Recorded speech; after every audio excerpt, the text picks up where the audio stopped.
भारत जोड़ो यात्रा का 55वां दिन है और इस वक्त ये यात्रा तेलंगाना में है। हमारे साथ कन्हैया कुमार आपको दिख रहे होंगे, लगातार भारत जोड़ो यात्रा की शुरुआत से ही इसमें शामिल हैं, पार्टिसिपेट कर रहे हैं। कन्हैया जी, ये 55वां दिन है, आपको उम्मीद थी कि इतनी जल्दी इतने दिन तक आप इस यात्रा में शामिल रहेंगे? नहीं, हम लोगों को तो उम्मीद थी और ये यात्रा ही उम्मीद के लिए है। इस देश के भीतर जो आम लोग हैं, जिस तरह से उनकी उम्मीदें टूट रही हैं, उनकी आशाओं पे जो पानी फिर रहा है, उसी उम्मीद को जोड़ने के लिए यात्रा है। तो हम लोग तो पहले दिन से ही होपफुल थे, मानसिक तौर पे तैयार थे और जब यात्रा शुरू किए तो शारीरिक तौर पे भी तैयार हो गए।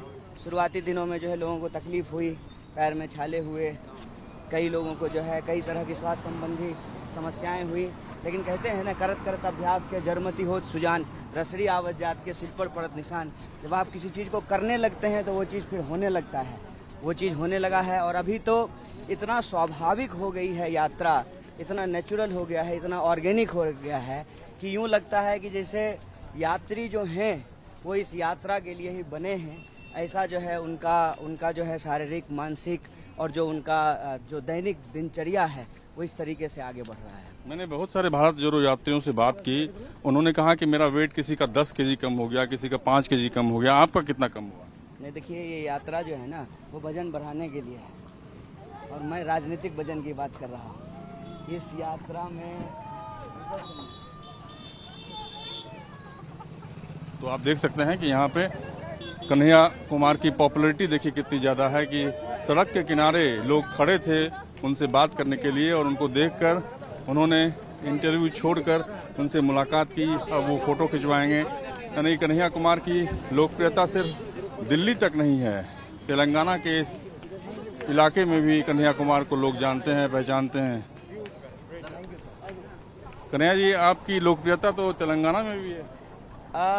मेरे ख्याल से जब आप लोग के सवाल को लेकर ईमानदार रहेंगे, लोग कहने का मतलब जो आम लोगों की समस्याएं हैं, उनका जो दुख तकलीफ है, उनकी जो खुशियां हैं, उसमें अगर आप ईमानदारी से शरीक होते हैं, किसी इंसान के दुख को अपना दुख और किसी इंसान की खुशी को अपनी खुशी समझते हैं, तो लोगों से ऐसा प्यार और मोहब्बत मिलता है।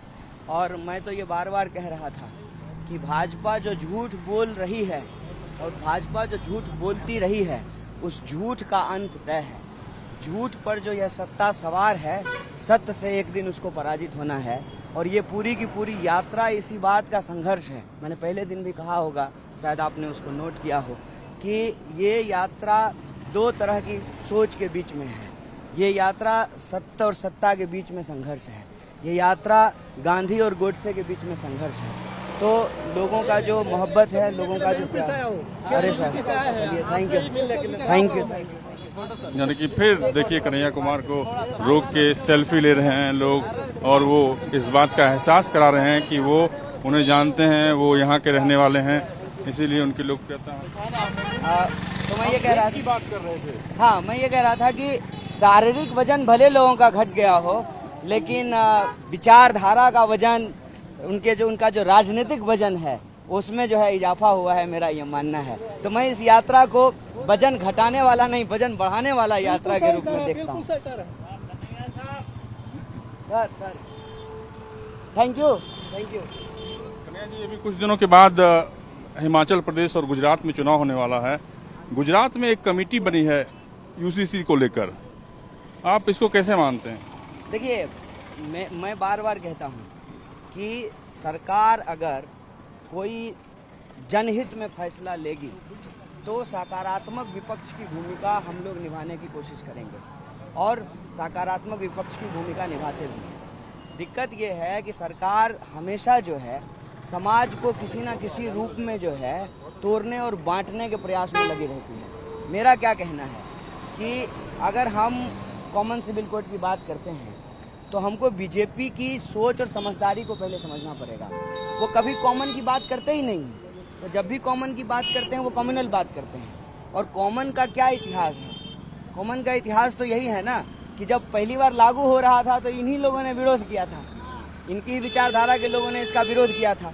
तो अभी अगर ये कुछ ला रहे हैं तो उन्होंने बहुत कुछ लाया है, लेकिन आप देखेंगे उसका लोगों के जीवन पे कोई सकारात्मक प्रभाव नहीं पड़ रहा है। अगर कोई सकारात्मक प्रभाव हो समाज पे किसी भी नीति का, किसी भी पॉलिसी का, तो विपक्ष जो है उसको देश हित में, जनहित में जो है उसको अपना समर्थन देगी, अपना समर्थन देती आई है। कई ऐसे मामले आपने देखे होंगे इस देश के राजनीतिक इतिहास में जहां पक्ष और विपक्ष की एकता जो है वो मिट जाती है। बीजेपी इस परिपाटी को लगातार खत्म कर रही है। आप देख रहे हैं पार्लियामेंट की हालत क्या है, उसके सेशंस रेगुलर नहीं होते हैं, सकारात्मक चीज़ों पे मुद्दा नहीं, जो है बहस नहीं होता है मुद्दों पर, तो वो तो पूरा का पूरा पार्लियामेंट्री सिस्टम को ही समाप्त कर रहे हैं। आप देख लीजिए ना, पार्लियामेंट चलते रहता है, प्रधानमंत्री जी जो है विदेश के दौरे पे घूमते रहते हैं, वो जो है पार्लियामेंट का सेशन अटेंड नहीं करते हैं। तो मेरा मानना है कि बीजेपी इस देश में लोकतंत्र का, लोकतांत्रिक प्रक्रिया का और जन भावनाओं का इस्तेमाल सिर्फ और सिर्फ अपनी कुर्सी के लिए करती है। और कुर्सी पे बैठने के बाद जो वादे उन्होंने किए हैं, जैसे अगर आप वादे की बात करते हैं, 15 लाख तो लोगों के खाते में नहीं पहुंचा, हर साल 2 करोड़ नौकरी पैदा नहीं हुई, महंगाई कम नहीं हुआ, उल्टे बेरोजगारी जो है 45 साल में सबसे ज़्यादा हो गई, रुपया जो है ऐतिहासिक रूप से डॉलर के मुकाबले सबसे कमज़ोर हो गया है, भुखमरी में हम लगातार नीचे जा रहे हैं, लोगों को खाने के लिए अनाज नहीं मिल रहा है। कोरोना के दौरान जो हमने अस्पतालों की हालत देखी, कोई ऐसा इंसान नहीं होगा जिसने किसी ना किसी अपने जानने वाले को इस पेंडेमिक में ना खोया हो। तो इतने सारे जो फेलियर हैं, उस फेलियर पे सरकार बात नहीं करना चाहती है और इधर उधर की तमाम तरह की बातें करती हैं। तो चुनाव है, तो चुनाव में जब आपने अपने किए हुए वादों को पूरा नहीं किया है, आपने जो है लोगों को रोजगार नहीं दिया, आप जो है भ्रष्टाचार पे अंकुश नहीं लगाए, आपने गरीबी नहीं कम की, आपने किसानों की आमदनी दोगुनी नहीं की, तो अपने फेलियर को छुपाने के लिए कुछ ना कुछ करेगी। अब एक बार मसौदा आ जाए, मसौदा में सरकार क्या कह रही है, मसौदा तो जो है वो सीए का भी लेकर गया है, क्या हुआ? तो मेरा कहना है कि बीजेपी का जब कॉमन बोलती है ना, तो उसका कॉमन से कोई लेना देना नहीं होता है, उसका एजेंडा जो है वो कम्युनल होता है। हमारा तो यही अनुभव है। हिमाचल प्रदेश में भी कमेटी बनी थी चुनाव के दौरान, चुनाव से पहले, और गुजरात चुनाव से पहले यहाँ पे भी कमेटी बनी थी। आपको लगता है कि बीजेपी भी अभी एक मत नहीं है, एक राय नहीं बना पाई यूनिफॉर्म सिविल कोड को लेकर? बीजेपी, मैं बार बार कह रहा हूँ, बीजेपी अगर अपने इतिहास में जाएगी तो जिस विचारधारा से भाजपा बनी है 80 में, उस विचारधारा को मानने वाले लोग तो इस देश में जो है 1925 से संगठन चला रहे हैं।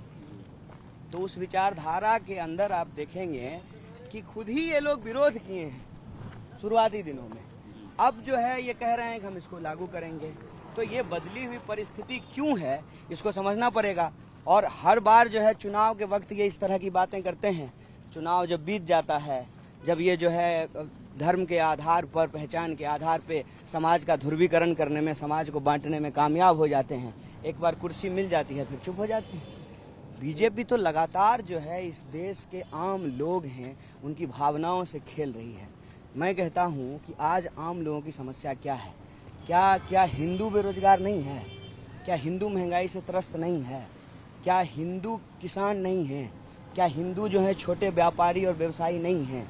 बीजेपी कर क्या रही है? बीजेपी इस देश की बहुसंख्यक आबादी के भावनाओं से खेल रही है और इसीलिए इस देश के सभी लोगों को, चाहे बहुसंख्यक हो अल्पसंख्यक, उनको एक बात समझनी होगी कि जब डेंगू का मच्छर काटता है ना, तो सबको डेंगू ही होता है। कन्हैया को भी डेंगू ही होगा और कामरान को भी डेंगू ही होगा। तो डेंगू से निजात पाना ये देश की प्राथमिकता होनी चाहिए, ये राजनीति की प्राथमिकता होनी चाहिए। दुखद ये है कि ये राजनीति की प्राथमिकता लगातार जो है नहीं बन पा रही है और तमाम तरह के जो हमारे कम्युनिकेशन के चैनल हैं उसका इस्तेमाल किया जा रहा है लोगों को आपस में लड़ाने में। अब बताइए कि कोई टीम अगर आपस में ही लड़ेगी तो वर्ल्ड कप कैसे जीतेगी? जब देश इकट्ठा ही नहीं रहेगा, एकजुट ही नहीं रहेगा, भावनात्मक तौर पे हम लोग जो है एक दूसरे के दर्द से अगर दुखी नहीं होंगे, एक दूसरे की खुशी से अगर हम खुश नहीं होंगे, तो हमारा देश जो है वो आगे कैसे बढ़ेगा? जब जमीन से अगर हम जुड़े हुए हैं तो भावनाओं से भी हमको जुड़ करके रहना पड़ेगा ना। आज जो है भावना भड़का करके एक समुदाय को दूसरे समुदाय से लड़ाना, और लगातार ये प्रयास इसलिए किया जाता है ताकि जो लोगों के बुनियादी सवाल हैं, मैं बार बार कहता हूँ, आज नौजवान के सामने सबसे बड़ा प्रश्न क्या है कि पढ़ने लिखने के बाद उसको नौकरी कैसे मिलेगी? सबसे बड़ा प्रश्न महिलाओं के लिए क्या है? जब वो सड़कों पे निकलेंगी तो वो सुरक्षित घर आएंगी। किसान के लिए सबसे बड़ा प्रश्न क्या है कि वो जो फसल उगा रहे हैं उसका उनको सही दाम मिलेगा। मजदूरों के लिए क्या प्रश्न है? उनको सही जो है वेज मिलेगा। ये देश की समस्याएं हैं, ये देश के लोगों की ज़रूरतें हैं, इन ज़रूरतों को पूरा करने के लिए हम सरकार चुनते हैं और हर चीज़ पे, नमक से लेकर के हर चीज़ पे जो है हम सरकार को टैक्स देते हैं ताकि सरकार हमारी ज़रूरतों को पूरा कर सके। अब आप इस सड़क पे चल रहे हैं तो क्या ये जो आने जाने वाले लोग हैं इनको तकलीफ नहीं हो रही है? तो इस पे अगर नहीं बात होगी राजनीति में और इधर उधर की हवाई बातें होंगी, उससे क्या होगा? उससे जो है देश और समाज कमज़ोर होगा। यही हैदराबाद शहर है, जब राजीव जी प्रधानमंत्री थे और कांग्रेस पार्टी का 2/3 बहुमत से चुना हुआ मुख्यमंत्री था और यहाँ जब दंगा हुआ तो मुख्यमंत्री को इस्तीफा दिलाया गया और खुद जो है वो आए और यहाँ पे उन्होंने सद्भावना मार्च की। आज यहाँ क्या किया जा रहा है? आज यहाँ पे पूरी तरह से सूडो बॉक्सिंग की जाती है। कोई जो है इस धर्म को बचाने का दावा ठोकेगा, कोई उस धर्म को बचाने का दावा ठोकेगा, समाज का ध्रुवीकरण करेगा। और समाज ये देख चुका है कि हिंदू महासभा और मुस्लिम लीग आपस में अलायंस करके सरकार इस देश में बनाई है। एक बार इस देश ने बंटवारे के दर्द को झेला है।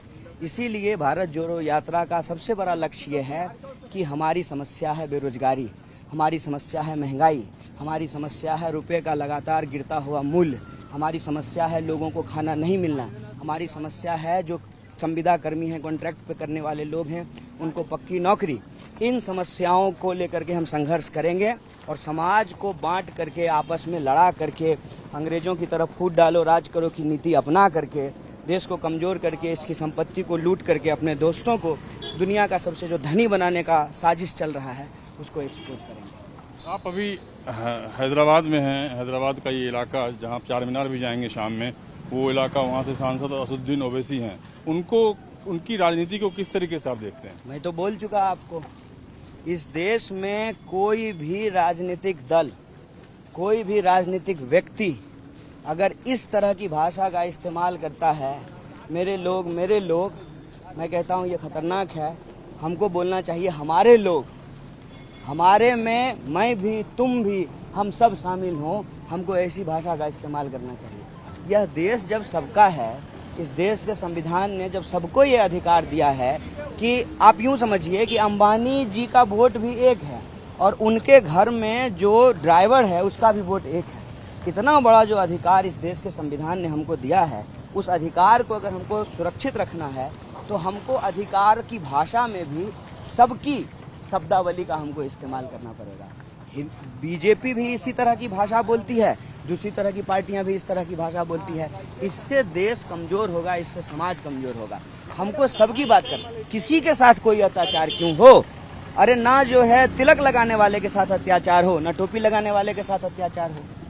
हमको तो इस तरह के जो है राष्ट्र निर्माण में अपनी भूमिका निभानी होगी ना, तभी तो राष्ट्र मजबूत रहेगा। तभी तो जो है जब हम सभी लोगों के लिए रोजी रोटी, कपड़ा, मकान, शिक्षा, स्वास्थ्य, सड़क, बिजली, पानी की व्यवस्था करेंगे, सबके आत्मसम्मान की बात करेंगे, तभी तो जो है हमारा दावा होगा कि हाँ अब सचमुच जो है हम विश्व को कोई रास्ता दिखा रहे हैं और जो हमारी एक जो है गौरवशाली परंपरा रही है भारत की, हम उसको पुनर्स्थापित कर पा रहे हैं।